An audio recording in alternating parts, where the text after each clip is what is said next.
a race massacre.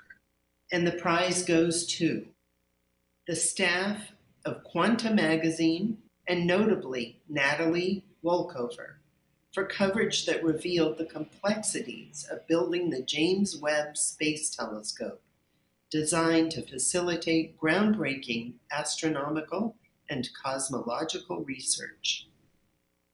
For local reporting, the finalists are Madison Hopkins of the Better Government Association and Cecilia Reyes of the Chicago Tribune for their expose of deaths caused by failed safety code enforcement in the city.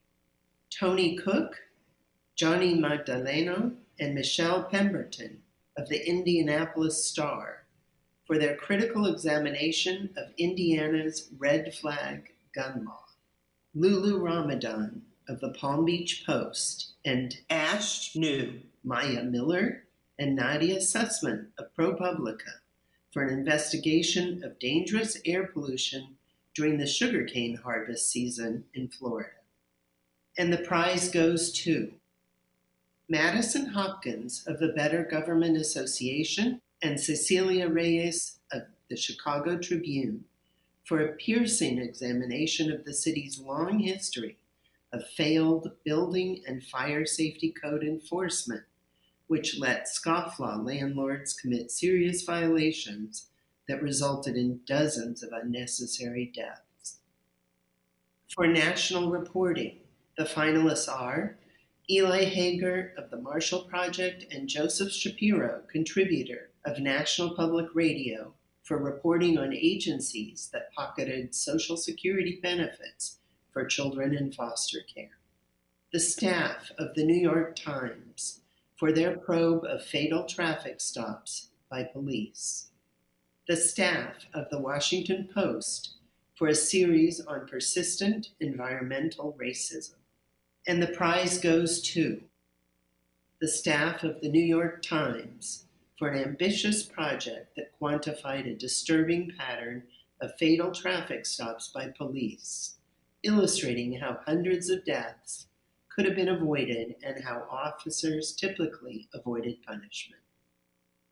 For international reporting, the finalists are the staff of the New York Times for coverage of the fall of the Afghan government and the return of the Taliban. The staff of the New York Times for an investigation of the assassination of Haiti's president.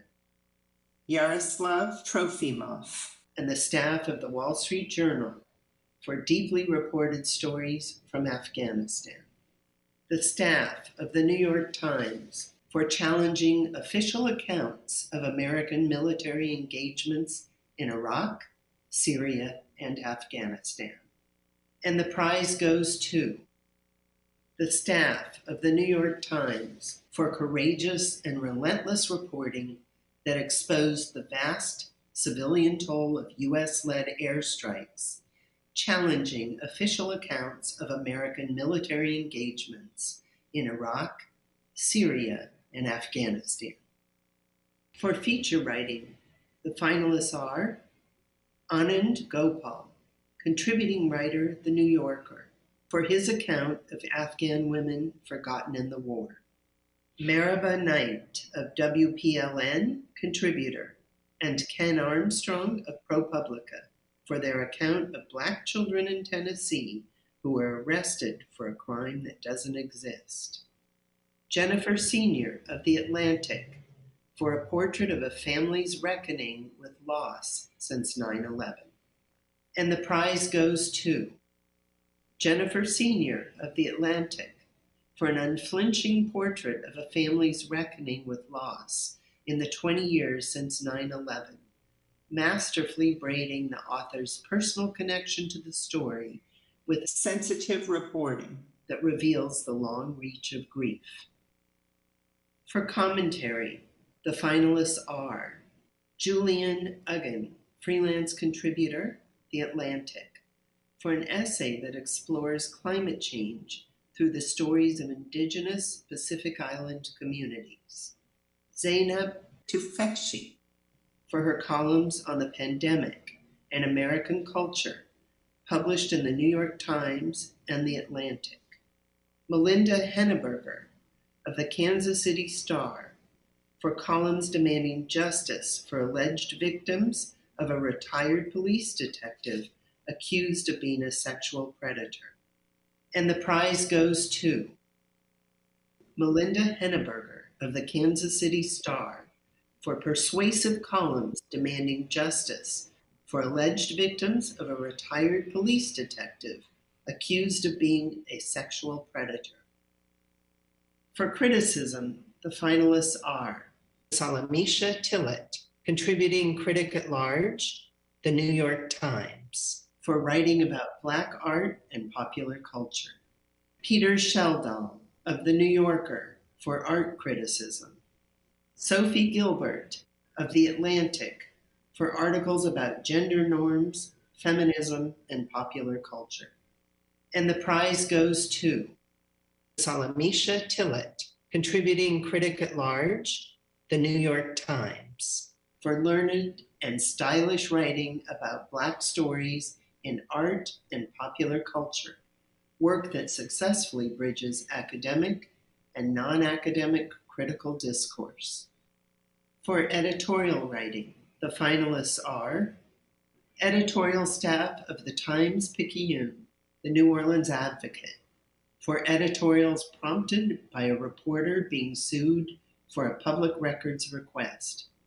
Abdullah Fayed of the Boston Globe, for editorials arguing that the President of the United States could be prosecuted for crimes committed in office. Lisa Falkenberg, Michael Lindenberger, Joe Hawley, and Luis Carrasco of the Houston Chronicle for a campaign that reported voter suppression tactics, undercut the myth of voter fraud, and argued for sensible voting reforms. And the prize goes to Lisa Falkenberg, Michael Lindenberger, Joe Hawley, and Luis Carrasco of the Houston Chronicle for a campaign that, with original reporting, revealed voter suppression tactics, rejected the myth of widespread voter fraud, and argued for sensible voting reforms. For illustrated reporting and commentary, the finalists are Famida Azam, Anthony Del Cole, Josh Adams, and Walt Hickey of Insider for using the comics medium to describe the Chinese oppression of the Uyghurs. Zoe C., contributor, The New Yorker, for cartoons capturing daily and political life during the pandemic. Ann Telnays of The Washington Post for layered cartoons on social and political topics. And the prize goes to Famida Azam, Anthony Del Cole, Josh Adams, and Walt Hickey of Insider for using graphic reportage and the comics medium to tell a powerful yet intimate story of the Chinese oppression of the Uyghurs, making the issue accessible to a wider public. For breaking news photography, the finalists are Anonymous, freelance contributor, The New York Times, for images of the military coup in Myanmar.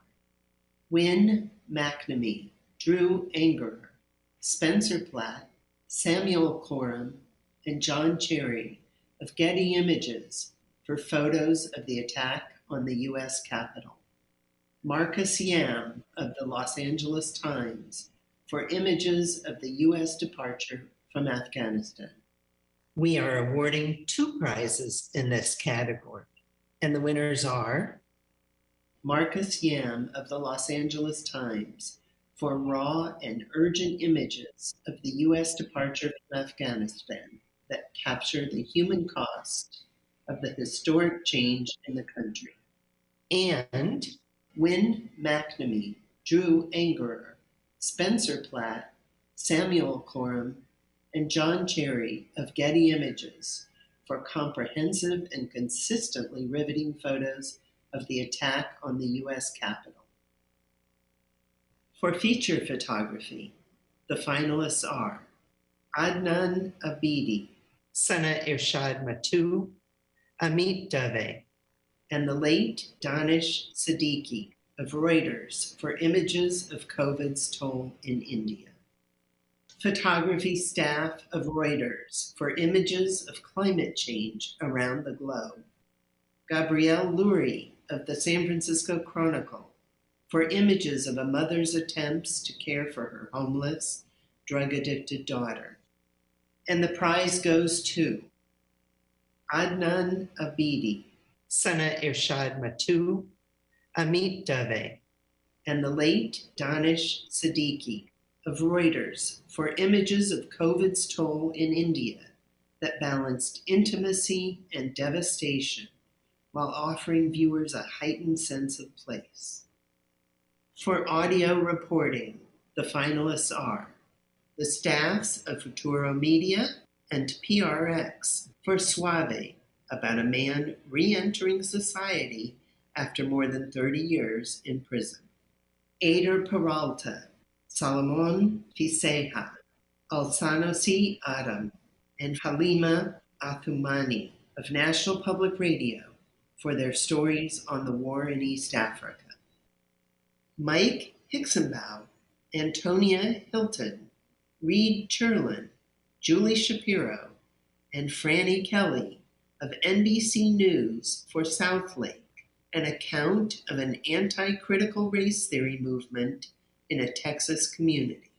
And the prize goes to the staffs of Futuro Media and PRX for Suave, a brutally honest and immersive profile of a man re-entering society after serving more than 30 years in prison. For public service, the finalists are the Milwaukee Journal Sentinel for its expose of electrical fires in the city's rental properties, the New York Times for challenging official accounts of American military engagements in Iraq, Syria, and Afghanistan, the Washington Post for its account of the assault on Washington on January 6, 2021.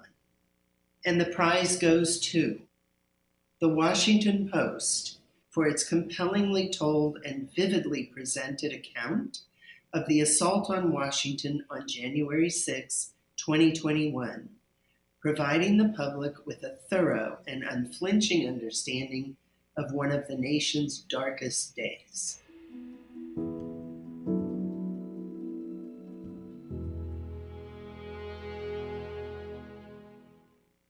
For biography, the finalists are The Doctor's Blackwell by Janice P. Nomura, Chasing Me to My Grave, an artist's memoir of the Jim Crow South by the late Winfred Rembert, as told to Aaron I. Kelly.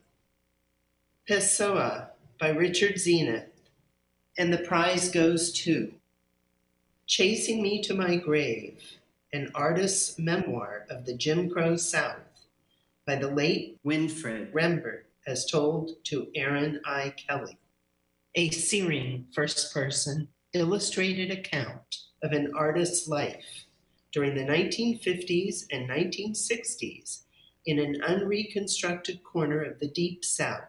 An account of abuse, endurance, imagination, and aesthetic transformation. For general nonfiction, the finalists are Invisible Child by Andrea Elliott, Homeland Security by Carla Power, The Family Row by Joshua Prager.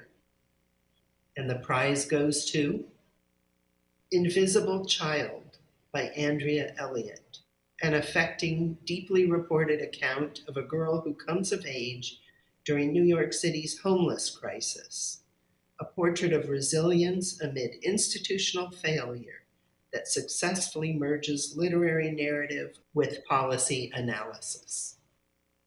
For history, the finalists are Covered with Night by Nicole Eustace, Cuba, An American History by Ada Ferrer, Until Justice Be Done by Kate Mazur, We are awarding 2 prizes in this category, and the winners are Covered with Night by Nicole Eustace, a gripping account of Indigenous justice in early America and how the aftermath of a settler's murder led to the oldest continuously recognized treaty in the United States.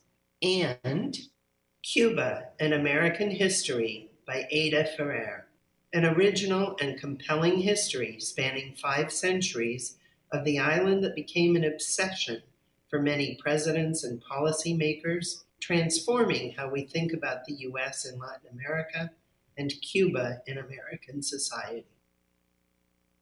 For poetry, the finalists are Frank, Sonnets by Diane Seuss, Yellow Rain by Maider Bang, Refractive Africa, Ballet of the Forgotten by Will Alexander.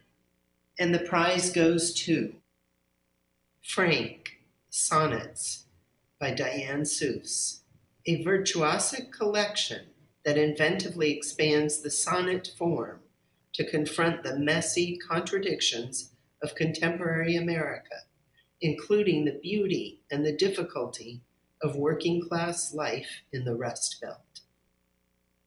For music, the finalists are 7 Pillars by Andy Akiho, Voiceless Mass by Raven Chacon, With Eyes the Color of Time by Anne Lelewuha Lancelotti, and the prize goes to Voiceless Mass by Raven Chacon, a mesmerizing original work for organ and ensemble that evokes the weight of history in a church setting, a concentrated and powerful musical expression with a haunting visceral impact.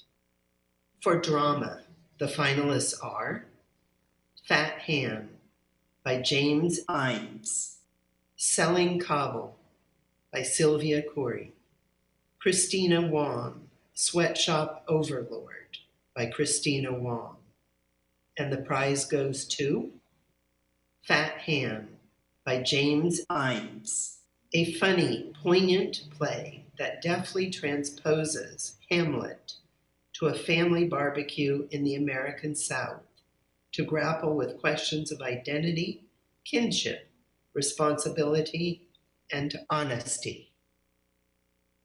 For fiction, the finalists are The Netanyahus by Joshua Cohen, Monkey Boy by Francisco Goldman, Palmares by Gail Jones, and the prize goes to The Netanyahus by Joshua Cohen, a mordant, linguistically deft historical novel about the ambiguities of the Jewish American experience, presenting ideas and disputes as volatile as its tightly wound plot.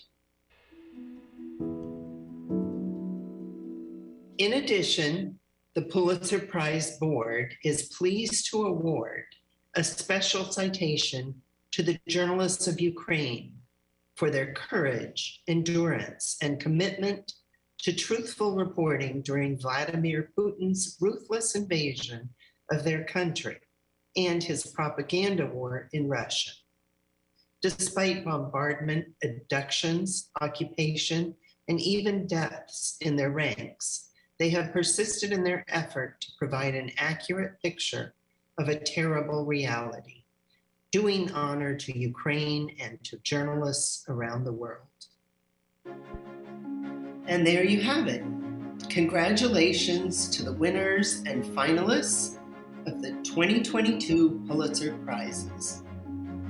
Please remind friends and colleagues that they can find these works and the winning work of previous years at www.pulitzer.org. Thank you, and goodbye for now.